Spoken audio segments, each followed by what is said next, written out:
জামাত ইসলামীর পক্ষ থেকে মত বিনিময় সভায় উপস্থিত ছিলেন আমিরে জামাত স্বয়ং নিজে, তার সঙ্গে ছিলেন বাংলাদেশ জামাত ইসলামীর নায়েবে আমির সাবেক এমপি ডাক্তার সৈয়দ আবদুল্লাহ মোহাম্মদ তাহের, আরও উপস্থিত ছিলেন সাবেক এমপি আনোয়ার শামসুল ইসলাম, উপস্থিত ছিলেন সেক্রেটারি জেনারেল সাবেক এমপি অধ্যাপক মিয়া গোলাম পরোয়ার, সহকারী সেক্রেটারি জেনারেল মাওলানা আব্দুল হালিম, আমি প্রচার সম্পাদক হিসেবে ছিলাম, আর ছিলেন নির্বাহী পরিষদ সদস্য জনাব মোহাম্মদ আব্দুর রব।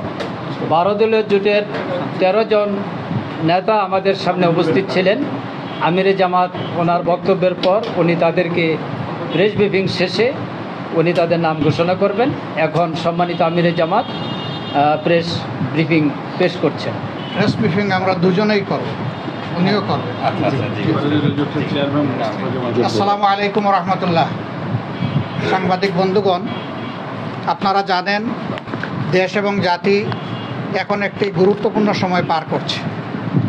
দীর্ঘ 15.5 বছর জাতির ঘাড়ে চেপে বসা একটি স্বৈর শাসনের অবসান হয়েছে আল্লাহ তাআলার অশেষ মেহেরবানিতে গত 5ই আগস্ট। এই দিনকে বলা হচ্ছে বাংলাদেশের দ্বিতীয় স্বাধীনতার দিন। মহান আল্লাহ তাআলার দরবারে শুকরিয়া আদায় করি, যিনি আমাদেরকে 15.5 বৎসরের স্বৈর শাসন থেকে মুক্তি দান করেছেন। আলহামদুলিল্লাহ রব্বুল আলামিন। সমস্ত কৃতিত্ব সেই আল্লাহ রাব্বুল আলামিনের, যিনি এই বিপদ থেকে আমাদেরকে মুক্তি দিলেন। আমরা কৃতজ্ঞ চিত্তে ধন্যবাদ জানাই আমাদের তরুণ ছাত্র যুব সমাজকে, যারা 15 বৎসর বা 15.5 বৎসর ধরে ধারাবাহিকভাবে স্বৈর শাসনের বিরুদ্ধে যে আন্দোলন চলে আসছিল, সেই আন্দোলনের পরিসমাপ্তি টেনেছে। এবং এই পরিসমাপ্তি টানাটা কোনো সুখের বিষয় ছিল না। হাজার প্রাণের বিনিময়ে আমরা এই দ্বিতীয় স্বাধীনতা পেয়েছি। অনেক মা তার বুকের সন্তান হারিয়েছেন, বাবা তার সন্তান হারিয়েছেন, অনেক বোন তারা বিধবা হয়েছেন, অনেক ছোট ছোট বাচ্চারা তারা এতিম হয়েছে। এর পাশাপাশি হাজার হাজার এই স্বাধীনতা যুদ্ধ যারা করেছেন, যোদ্ধারা আহত হয়েছেন এবং অনেকে ইতিমধ্যে পঙ্গুত্ব বরণ করেছেন। আপনারা দেখেছেন শুধুমাত্র জাতীয় চক্ষু বিজ্ঞান ইনস্টিটিউটে 332 জন মানুষ অস্ত্রোপচারের, চোখে অপারেশনের চিকিৎসা নিয়েছে, আর হাজার মানুষকে তারা আউটডোর সার্ভিস দিয়েছে। সারা দেশের চিত্র আরও ভয়াবহ। এরকম বিপুল ত্যাগ এবং কুরবানির মাধ্যমে যে পরিবর্তন এসেছে, আমরা আল্লাহ তাআলার দরবারে দোয়া করি এটা যেন স্থায়িত্ব লাভ করে। এবং যারাই এই পরিবর্তনে বিভিন্নভাবে অবদান রেখেছেন, আমরা তাদের প্রতি কৃতজ্ঞতা এবং ধন্যবাদ জ্ঞাপন করছি। আমরা আজকে এখানে 12 দলীয় জোটের সম্মানিত নেতৃবৃন্দের সাথে আমরা বসেছিলাম। আমরা দেশ এবং জাতির বর্তমান অবস্থাটা পর্যালোচনায় নিয়েছি। আগামী দিনে 12 দলীয় জোট কী করতে পারে, জামাত ইসলামী কী করতে পারে, অন্যান্য রাজনৈতিক দলগুলা কী ভূমিকা পালন করা উচিত, আমাদের সিভিল সোসাইটির কী ভূমিকা থাকা উচিত, এদেশে ওলামায়ে কেরাম যারা আছেন তাদের ভূমিকা ছিল, আগামীতে কী ভূমিকা থাকা উচিত। কারণ আমরা সকলেই নির্যাতিত ছিলাম। এই মজলুমদের আগামী দিনে দেশ গড়ার জন্য কর্তব্যটা কী হবে, মূলত সেই বিষয়গুলো নিয়ে আমরা আলাপ আলোচনা করেছি। এবং আমরা আশাবাদ ব্যক্ত করছি যে আমাদের এই ধরনের আলাপ আলোচনা উঠা এবং বসা একসাথে চলবে। জনগণের ঐক্য দিনের পর দিন সুদৃঢ় হবে এবং রাস্তায় ছাত্র জনতা আমরা একাকার হয়ে যে কোনো ষড়যন্ত্র এবং চক্রান্তকে আল্লাহর উপর ভরসা করে ইনশাআল্লাহ আমরা মোকাবেলা করব। আমরা কোনো চক্রান্ত এবং ষড়যন্ত্রকে আমরা আনচ্যালেঞ্জ ছেড়ে দেব না এবং এই ক্ষেত্রে মজলুমদেরকে আল্লাহ সাহায্য করবেন, এই ব্যাপারে আমরা গভীর আশাবাদী। আপনাদের সকলকে ধন্যবাদ। এখন মুস্তফা জামাল হায়দার সাহেব, জোট প্রধান, 12 দলীয় জোটের প্রধান, তিনি কিছু কথা বলবেন। বিসমিল্লাহির রহমানির রহিম। আমার অত্যন্ত শ্রদ্ধেয় সম্মানিত জাতীয় নেতৃবৃন্দ এবং মিডিয়ার কর্মী ভাইয়েরা, আসসালামু আলাইকুম।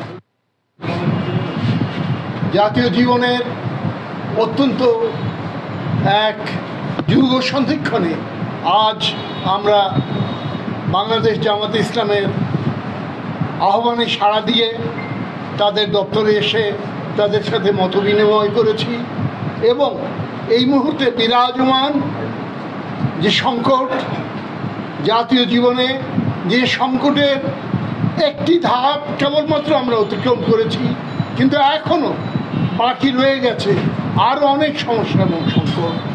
সেই সংকট মোকাবিলা করার জন্য আগামী দিনে একসাথে পথ চলার জন্য আমরা কীভাবে অগ্রসর হতে পারি সে বিষয়ে আমরা দীর্ঘক্ষণ ব্যাপী আলাপ আলোচনা করেছি। সমস্ত প্রশ্নে এক্ষুনি এই মুহূর্তে কোনো চূড়ান্ত সিদ্ধান্তে হয়তো আমরা অবতীর্ণ হতে পারিনি, কিন্তু তবুও আমরা হৃদয়ের অত্যন্ত কাছাকাছি পৌঁছেছি যে আজকে দেশ এবং জাতিকে এই বিরাজমান সংকট থেকে মুক্তিদান করার জন্য আরও দীর্ঘ পথ আমাদেরকে একসাথে লড়াই করে যেতে হবে।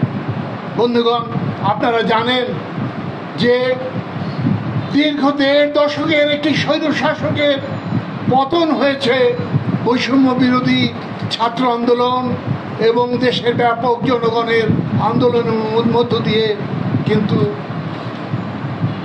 ষড়যন্ত্র এখনো অব্যাহত রয়েছে। আপনারা নিশ্চয়ই আরও লক্ষ্য করেছেন যে পার্শ্ববর্তী বিভিন্ন এলাকা থেকে, বিভিন্ন মহল থেকে উস্কানি দেওয়া হচ্ছে এই আন্দোলনের বিজয়কে নস্যাৎ করে দেওয়ার জন্য। জনগণের গণতান্ত্রিক সংগ্রামকে সাম্প্রদায়িকতার বিষবাষ্পে দিকে ঠেলে দেওয়ার জন্য মিথ্যা প্রচার, মিথ্যা কথা সমানে বলে দেওয়া হচ্ছে। তার বিরুদ্ধে দেশবাসীকে, জনগণকে সচেতন হওয়া এবং ঐক্যবদ্ধ হওয়ার জন্য আমরা আহ্বান জানিয়েছি। এই যৌথ বৈঠক থেকে আমরা আগামীতে আরও বৃহত্তর কর্মসূচি নিয়ে একটি সত্যিকারের গণতান্ত্রিক সমাজ ব্যবস্থা, সরকার গঠন করার লক্ষ্যে আমরা কাজ করে যাব। এই অঙ্গীকার করে আমরা আমাদের এই আজকের বৈঠক শেষ করেছি। আপনাদের আমার একটা প্রশ্ন ছিল, সেটি হলো যেটি বললেন যে পার্শ্ববর্তী এলাকা থেকে ষড়যন্ত্র করা এবং প্রচার করা হয়েছে, এটি বলতে কি পার্শ্ববর্তী দেশকে বোঝানো হলো কিনা? এক্স্যাক্টলি তাই। হ্যাঁ, তাই একটু ক্লিয়ার করে বলুন বিস্তারিত। আমরা দেখেছি আমাদের পার্শ্ববর্তী দেশ ভারতের একটি মহল থেকে প্রচার করা হচ্ছে যে সাম্প্রদায়িক দাঙ্গা, সাম্প্রদায়িক হয়রানি এখানে চলছে। আমরা তার তীব্র নিন্দা জ্ঞাপন করি। ধন্যবাদ। সবাইকে ধন্যবাদ। আমাদের প্রেস ব্রিফিং এখানেই শেষ।